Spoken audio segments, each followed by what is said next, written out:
দেখুন, আমি আফগানিস্তান কভার করেছিলাম 2021-এ। I was there in Kabul. আমি মাজারে শরীফ গেছিলাম এবং দেখেছিলাম কি করে ওখানে একটা গভর্নমেন্ট ওভারনাইট কোলাপস করে গেল। তারপর অফকোর্স আমরা দেখি শ্রীলঙ্কায় কি হয়, বাংলাদেশ, আর এখন অফকোর্স নেপাল।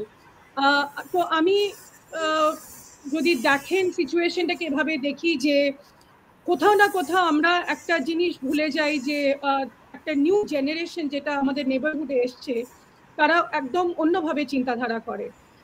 এবং আমার মনে হয় টু সাম এক্সটেন্ট আমি ইন্ডিয়াকেও এর জন্য কিছুটা দায়ী করি, কারণ আমরা সাউথ এশিয়াকে একটা ইউনাইটেড মানে ব্লক হিসেবে কোনোদিন রাখতে পারিনি। আজকে যদি সার্ক থাকতো, জানি না এরকম একটা সিচুয়েশন হতো কিনা। আপনার কোয়েশ্চেনটা যদি আমি জবাব দিই, আমি বলবো নেপালে এটা অনেক দিন ধরেই চলছিল। ইট ওয়াজ ওয়েটিং টু এক্সপ্লোড। আমি নেপালে লাস্ট ইয়ার যখন গেছিলাম তখনও দেখেছিলাম মানুষের মধ্যে একটা অস্বাভাবিক ফ্রাস্ট্রেশন আর একটা পেন্ট আপ অ্যাঙ্গার হয়ে গেছিল, কারণ ইকোনমিক সিচুয়েশনটা ওখানে খুবই খারাপ অবস্থায় চলে গেছিল। বিকজ পাওয়ারটা যেটা বলে politics became one consolidated unit, ওখানে তিনজনের মধ্যেই ঘুরছিল ওখানে, মানে কেপিএস ওলি, আপনার শেরবাহাদুর দোয়েবা, এন্ড অফকোর্স যাকে আমরা প্রচন্ড বলি পুষ্প কুমার দেহেল। তো প্রবলেমটা এটাই যে মানুষের কোনো ওখানে অপশন ছিল না যে অপোজিশন বলতে কে। তো দ্যাট ইজ ওয়াই আজকে আমরা যেটা নেপালে সোশ্যাল মিডিয়া ব্যানটা একটা জাস্ট ট্রিগার মাত্র, that is of course not the reason. And সেটাই আমরা আজকে দেখছি নেপালে হচ্ছে না। ভবিষ্যতে কি হবে, ডেমোক্রেসি ইজ ইন চ্যালেঞ্জ, এটা ওদের 10th year of constitution, policies কিছু হয়নি। So democracy is of course is under threat in South Asia, আমি এটুকুনি বলবো। দেখুন, আমি পুরোপুরি এগ্রি করছি ফিদা যা বলেছেন, এবং তার আগে মানে রেজিম চেঞ্জ অপারেশন তো একটা চলছে। আপনি খুব ভালো একটা শব্দ ইউজ করেছেন, যেটা নিয়ে কোনো ডাউট কারোরই নেই। বাট আমার কোয়েশ্চেনটা এটাই যে রেজিম চেঞ্জের আজকে অবস্থা এলো কেন? সেটা এলো কারণ মনে করি আমরাও কোথাও না কোথাও সাংঘাতিক ভালনারেবল হয়ে গেছি। আমি যেটা আগেও বলছিলাম, সাউথ এশিয়ার আমরা যে সাবকন্টিনেন্টটা, আমরা বরাবরই দেখেছি আমরা সবাইকে অতিরিক্ত অ্যালাউ করেছি to some extent to come and dictate us what needs to be done. Unlike China যেটা করেছে, নিজেদের মধ্যে নিজেদেরকে ক্লোজ করে নিজেদের দেশকে বানিয়েছে, আজকে তারা ডিক্টেট করছে কি করা উচিত কি নয়, কাকে ডেভেলপমেন্ট বলে। তো সাউথ এশিয়া যদি আপনি একটা সাবকন্টিনেন্ট হিসেবে ওয়ান ইউনিট দেখেন, আমরা ডেভেলপমেন্ট করতে পারলাম না, ডেমোক্রেসিকে একটা রাইট পাথে নিয়ে যেতে পারলাম আমরা totally confuse so to say, আমি বলবো, সেটা আমার পার্সোনাল ওপিনিয়ন। আজকে আমরা ভারত স্ট্র্যাটেজিক অটোনমি কথা বলছি, স্ট্র্যাটেজিক অটোনমি যদি আমরা আজকে বলি, কিন্তু আমরা আবার এদিকে ইউএনএসসি তে একটা P5 এর মধ্যে আমরা P6 কিছু একটা হয়ে ঢুকতে চাই, কিন্তু আমরা বড় বড় কোনো যখন এই যে দুটো যুদ্ধ চলছে, আমরা কোনো রকম কোনো পজিশনই নিই না। আজকে গাজার এগেনস্টে আমরা কিচ্ছু বলছি না।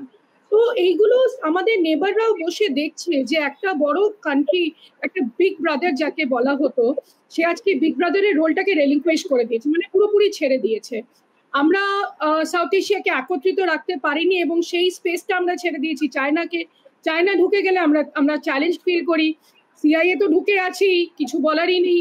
তো কোথাও না কোথাও আমরা কম্প্রোমাইজ করে ফেলেছি। আমি ইন্ডিয়ার এখানে দোষটা সাংঘাতিক ভাবে দেখি, যেটা আমার পার্সোনাল ওপিনিয়ন। এন্ড আমি যেটা মনে করি এখন রেজিম চেঞ্জের যে একটা যে এই যে একটা ওয়েভ শুরু হয়েছে, সেটা also because again new generation যেটা এসছে তারা একদম ডিফারেন্ট, তারা সোশ্যাল মিডিয়া জেনারেশন। মানে আমার ছেলে 13 বছর বয়স, আমি দেখতে পাই কিভাবে সোশ্যাল মিডিয়ার দ্বারা তারা ইনফ্লুয়েসড হচ্ছে। আমি ভালো লাগি কি না লাগি, সে সারাদিনই ওকে বকাবকি করছি না দেখতে, কিন্তু এটা এখন দ্য নিউ রিয়ালিটি। যেভাবে যখন ইন্টারনেট এসেছিল, আমাদের বাবা মারা probably they fell threatened, but এখানে আজকে ইউটিউবে কেউ কিছু বলে দিল, কিছু একটা রিলে কিছু বলে দিল, কি সাংঘাতিক ইনফ্লুয়েন্স করে ইয়াং মাইন্ডদেরকে, এটা দেখবার মতো। হ্যাঁ, এটা একটা brain washing operation, I totally agree to that. এবং সেটা হচ্ছে কেন, আগেন আমরা যদি দেখেন, আমি বেশ কিছু মানে লাস্ট 2 বছর ধরে আমি চায়না যাচ্ছি, আমি রিসেন্টলি টিবেটও গেছিলাম। ওরা এখন সোশ্যাল মিডিয়াটাকে এমন ভাবে বানিয়েছে যে সেটা নিজেদেরই মডেল হবে।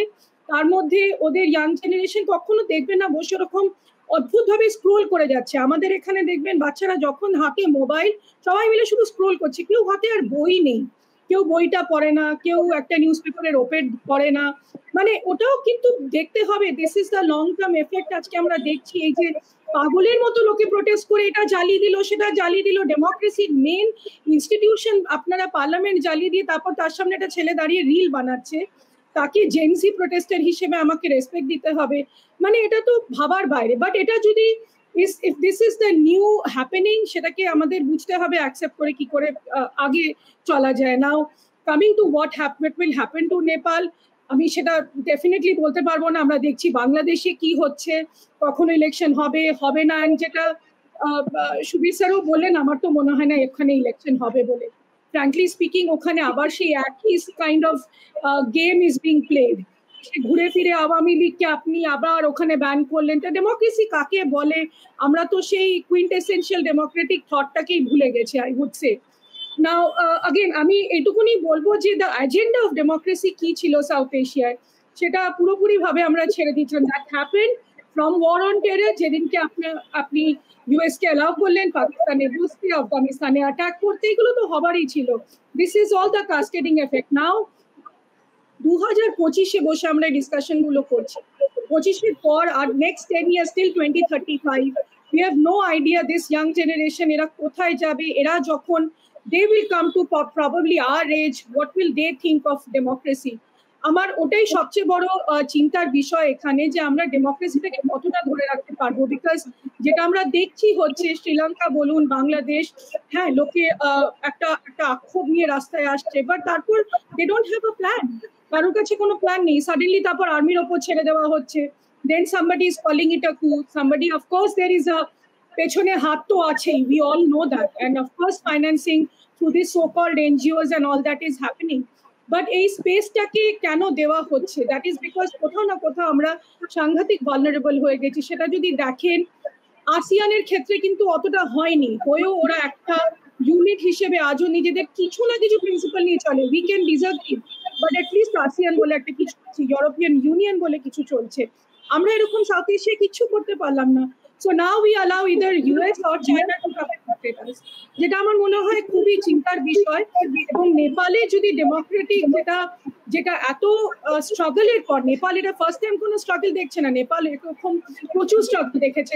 I mean of course the palace massacre, then insurgency, কত কি মাওয়েস্ট, এগুলো আজকে কি ওরা ডেমোক্রেসিকে যদি এভাবে নিয়ে খেলা করে, তাহলে তো এমনিতেও ইয়াং জেনারেশনের ডেমোক্রেসির উপর কোনো কি বলে ট্রাস্টটা থাকবে। ইন্ডিয়াতে ডেমোক্রেসির কি অবস্থা সেটা আমি সেই দিকে যাচ্ছি না, সেটা একটা অন্য চ্যালেঞ্জে চলছে।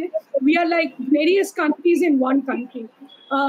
সো আমার এটাই বক্তব্য, মানে আই রিয়েলি ফিল নেপালে যদি সিচুয়েশন না কন্ট্রোল হয়, বাংলাদেশে ইলেকশন না হয়, শ্রীলঙ্কা একটা অদ্ভুত সিচুয়েশনে চলে গেছে, Afghanistan is in the hands of Taliban, Pakistan তো বলারই বাহুল্য কি চলছে ওখানে, is being played.